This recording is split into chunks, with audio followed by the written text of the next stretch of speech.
रायगड जिल्ह्यात सध्या महायुतीमधील शिवसेना शिंदे गट आणि राष्ट्रवादी काँग्रेसमधून विस्तव जात नाही अशी स्थिती असतानाच आता शिवसेनेच्या पदाधिकाऱ्यांमध्ये झुंपल्याचं पाहायला मिळतंय।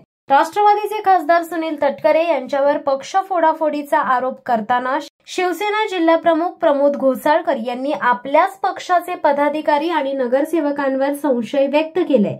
शिवसेना प्रवक्ते राजीव साबळे आणि माणगावमधील नगरसेवकांना आमिष दाखवून सुनील तटकरे आपल्याकडे खेचत असल्याचा आरोप घोसाळकर यांनी केलाय।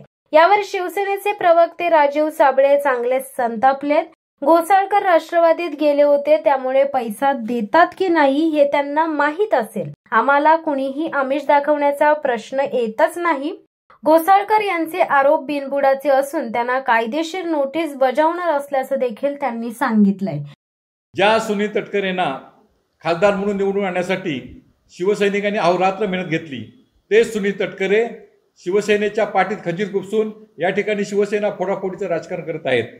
याचंच उदाहरण म्हणजे माणगाव नगरपंचायतीचे नगराध्यक्ष नगरसेवक यांना प्रत्येकी 25 लाख रुपये देऊन या ठिकाणी आमिष दाखवून त्यांना ऑफर दिली जात आहे, हे अत्यंत फार चुकीचं आहे।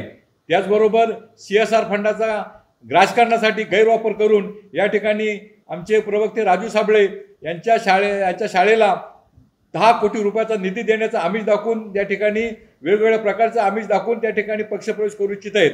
आमची एक विनंती आहे की सुनील तटकरे हे महाराष्ट्र राज्याचे नेते आहेत, युतीतले नेते आहेत। त्याच नेत्यांनी जर अशा प्रकारे युतीचा धर्म नाही पाळला तर खऱ्या अर्थाने आम्ही त्याची तक्रार आदरणीय मुख्यमंत्री, दोन्ही उपमुख्यमंत्री आणि राज्याचे उद्योगमंत्री यांच्याकडे केलेली आहे।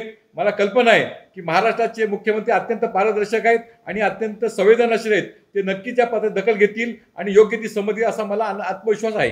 पैसे देऊन घ्या होते का नाही आणि जे राष्ट्रवादी गेला होता, सारखे गेले होते, त्यांना माहिती किती पैसे मिळतात वगैरे।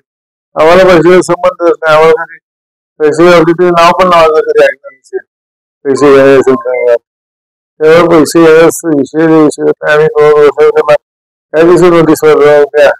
आता इलेक्शन आहे, काय तर पैसे देतील लोक, कोण कशाला पैसे येत आहेत, खोटा आरोप केला आणि आम्ही उद्या कायदेशीर नोटीस अजून बसायचे।